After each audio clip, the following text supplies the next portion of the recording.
lift the dong, the dilly dong, The ding dong dell! for it never be conquered by anyone, invaders or insiders. Or mice. Yes, or any stinking weasels. We don't need no stinking badgers. Yeah. So, anyways, the game is, Nikki, Ni no Kuni 2, Revenant Kingdom, totally different from number 1. made by Level 5 and is animated by Studio Ghibli. It had that Studio Ghibli style to it. Yeah, and there's a lot of animation. It must have taken them a long time to make the animation for this game. So it really, to me, it plays a lot like Ocarina of Time meets Or like, Ocarina of Time.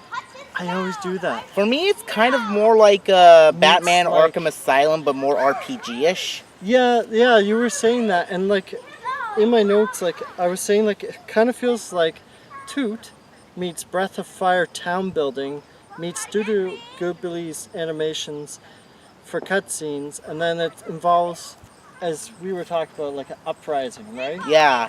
Between different races. And it's probably, but like when you start the game, it's like you're thrown into this really weird world, and it's like A modern world at first. Yes, okay. So like you're the president of the United States of America, You are. and like all of a sudden there's a nuke that goes off and you're teleported to another world where the king was a cat, but there was an uprising like you said, and Yeah, that happened. In the game, at least. But it's interesting because there's all sorts of like, they call them zing or zingers. but like they're basically special Super moves. Yeah, and it's odd. This is the only fantasy game, and I really feel like Devil May Cry RPG in a sense, because you can use the swords you pick up with pistols. So it's But like this is more a And fantasy your pistol game, uses but with magic, like more too. emphasis on gunplay. Yeah, it's kind of like, yeah, it's very unique. I've never played an Yeah. RPG like this, but like later on in the game, like there's a lot of different levels, like environments. I mean, the enemies seem really interesting. We've not even touched that aspect yet, but and I think there's more characters that sort of focus more on the pistol toting than we've seen so far. But no, it seems like a really addictive game. Like, I think, from what I've seen, the main criticism of this game is like it's way too easy on normal. Like, some people I are didn't like, think that, but I mean like we were playing on normal and I found it was like fairly easy overall. But well, okay, there was at least this one part, but that was mainly hard on purpose. yeah, that was just stealth oriented. And I find like a lot of RPGs now, like they're not as casual. I just find like if on normal it's really casual, but if you really want to like a harder experience, you can play it on hard. But like everything about this game is polished. You like from top to bottom, like it's really. I found this game actually. I really found this game a lot easier to get into it than say Dragon Quest VIII. Yeah. I find like Dragon Quest 11. or 11. Sorry, I'm still thinking of. I always get 8 and 11 mixed up because of the styles. But like, I found like there was just too many stops and starts with number 11. Like, instead this game introduces things like Right out of the gate, Well, no, this game introduces things casually, and I found with Dragon Quest 11, like, just the way that they did everything, it was really hard to, you know, it's just really hard to like get immersed in the game because there's like so many stops and starts. But this game, you gradually learn the story, you gradually see events happen, you gradually learn more about the actual like battle. And you are engaged in it, even if it's like Yeah. there are times where I've like predicted the next line, like right down to what they say, like and it's usually almost either spot on. Game? Huh? In this game? Yeah, Oh, where it's okay. like at one point I was like saying, okay, this character's gonna scream this, and it just happens right after. Mm-hmm. Or like,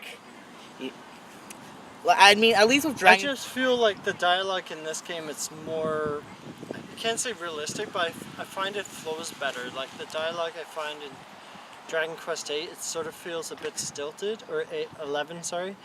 Just the way it's written, like the characters. I don't know. I just feel like with this game, There's a little more polish to it. I don't know. I just feel like they had. It just turned out better. Like the script was better. But the fighting is really interesting. Like Yeah. it's really cool that your NPCs are active players, and they really do make a difference in the battle. A lot of the time, any AI controlled characters, they don't. They just hang in the Yeah, background. they're just chilling and like holding back. But in this game, they make a difference in the battles we've played so far. We've only scratched the surface. There's 9 chapters. We beat the first chapter and in an hour. So yeah, that's Yeah. a long time for us to be playing. But it is a very engaging game. You might find the plot to be a little cliche. You might not. Yeah, it's. I don't think the plot is a kind of cliche, but I think because of the presentation, you sort of ignore it a bit. But yeah, it is a lot of fun, this game. So I give it a 9 out of 10. it's really solid, and like we haven't even touched the surface of this game. Like the fact you can build your own towns later, and it seems like there's a lot of like, Really? items. Yeah, there's town building just like Breath of Fire 2. Wow. That's the first game I can think of that was like that. So, you know, there's a lot to do in this game. There was a lot to collect in the first game. Yeah. I never played it, but I know about it. There's so many items in the first game, so Yeah. you know, there's a lot of game here. It is $80 full price, and there's a few expansions, about 20 a pop. I think like an extra layer or something. So yeah, I mean, if you're looking for a game that there's a lot to play and enjoy, then yeah, definitely check it out. I got it for like half the 80s, so you know that's pretty decent for RPG. Yep. All right, and it looks and sounds great. Like it looks like Zelda, but it's got its own twist to it for sure. Oh yeah. I kind of would compare it more to like the Secret of Mana games, or like the Mana games. Like the classic ones? Yeah, like the ones on the SNES. I guess so. Yeah, the story wise, it's sort of like that. Yeah. I can Like sort in of see the that. sense of like them being action RPGs. Yeah, yeah. This is more like real time action for sure. With the pistols, though. All right. Well. Cat scratch fever, everyone. All right. Save your Nelly, Deli, Welly.